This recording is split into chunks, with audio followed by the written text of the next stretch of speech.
Oi turma, como vocês estão? Tudo bem? Professor Luiz. Hoje a gente vai falar sobre um filósofo muito conhecido chamado Thomas Hobbes, né? E a sua importância para a filosofia.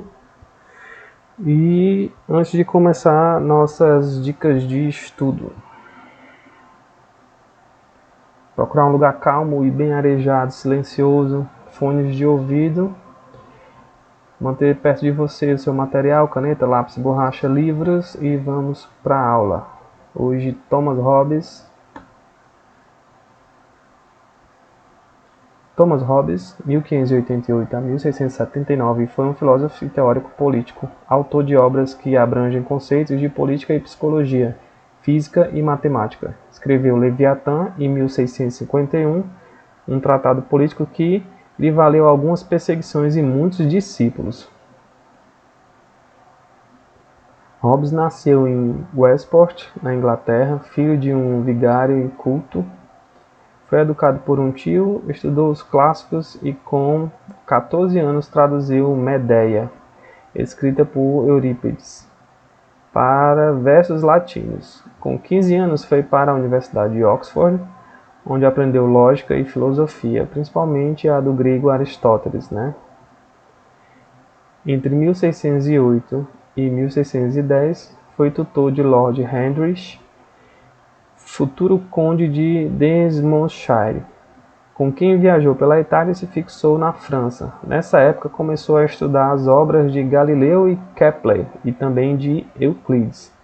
Na Itália, visitou Galileu e teve a influência decisiva na formação de suas ideias filosóficas. Esse contato levou a fundir suas preocupações com os problemas sociais e políticos, com seus interesses pela geometria e o pensamento dos filósofos mecanicistas. Então ele deixou uma frase, que dizia assim, se o princípio de que a soma dos ângulos de um triângulo é igual a dois ângulos retos fosse contrário aos interesses dos proprietários, teria-se-ia, tentando anulá-lo, queimando os livros de geometria. Bem confuso, gente? Continuando aqui, Hobbes voltou à Inglaterra em 1637, onde sustentou violentos debates sobre suas ideias, numa época em que a situação política inusitava numa guerra civil. Hobbes era a favor do poder real e se retirou para a França em 1640, quando o arcebispo Laud e o conde Strafford, principais auxiliares do rei, foram levados à torre e acusados de conspiração. Seu tempo em Paris foi de intensa atividade intelectual. Refutou Descartes, ensinou matemática ao futuro Carlos II, filho de Carlos I, da Inglaterra, que também se encontrava em exílio. Para ele, para Hobbes, todo conhecimento vem dos sentidos. Então, a partir dos sentidos, é que a gente pode aprender matemática. A partir dos sentidos é que a gente pode aprender português. A partir dos sentidos é que a gente pode aprender história, filosofia, enfim, tudo. A paixão é mais forte que a vontade. Na moral e na política, essa teoria dá o seguinte,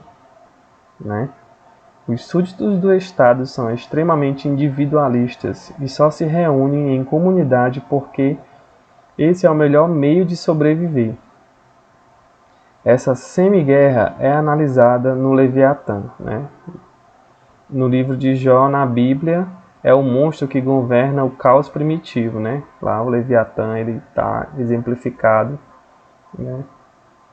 E ele usou o exemplo de Leviatã para poder fazer os questionamentos da moral e da política dos individualistas, que viviam em comunidade e que ele achava que eles só conseguiam se reunir exatamente só para fim de sobrevivência, Tipo assim, se não fosse por isso, eles jamais se encontrariam, e se degladiariam até a morte.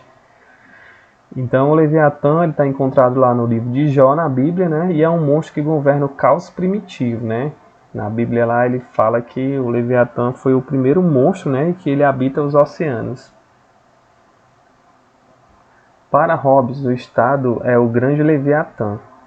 o Deus imoral, né, ou imortal, que se sobrepõe ao indivíduo e o absorve, embora tenha sido criado para servi-lo. Hobbes foi autor de diversas obras como The Sieve, de 1642, Leviatã, de 1651, De Corpore, de 1655 e De Homine, de 1658. Em todas ele fala de um estado natural em guerra perpétua, né? Jamais tem fim, exprimindo bem o seu pensamento na frase Bellum omnia contra omnes, né? Omnio homini lupus, né? Que é aquela frase mais célebre dele, que ele diz assim, que o homem é o lobo do homem, né? Então ele diz assim que o homem sempre está lutando, brigando, e que o predador principal do próprio homem seria ele mesmo, certo? Então o homem é o lobo do homem, ficou conhecido, né, na filosofia como uma das frases mais célebres dele, né?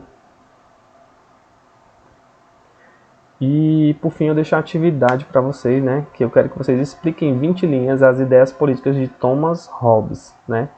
Então vocês vão pegar lá aquela influência que ele falava, né, sobre a moral e a política dos indivíduos, né, que ele achava que todo mundo era individualista. Eu acho que isso a gente pode ser a gente pode considerar até hoje como se fosse a mesma coisa, né? Porque todo mundo só pensa em si mesmo, né? Ninguém está preocupado com o próximo, né? Eu não sei até porque que existe ainda esse pessoal que diz que é discípulo de Jesus Cristo, porque Jesus Cristo se preocupava muito com as pessoas, né? E hoje ninguém está mais nem ligando para ninguém, né? As pessoas só se importam consigo mesmas, né? E essa era a ideia de Hobbes, né? Ele achava que não tinha era a caridade, que não tinha proximidade, que as pessoas só se preocupavam consigo mesmas, né? E que só se reuniam porque tinham que sobreviver, né? Porque senão elas estariam se matando, né? E ele criou aquela frase célebre: o homem é o lobo do homem, né? E na nossa atividade eu quero que vocês expliquem as ideias políticas dele, né? Lembrando que o conteúdo da nossa aula vocês podem estar acessando na escolapequenospassos.com.br. Deixo um grande abraço a todos. Até a próxima aula. Falou!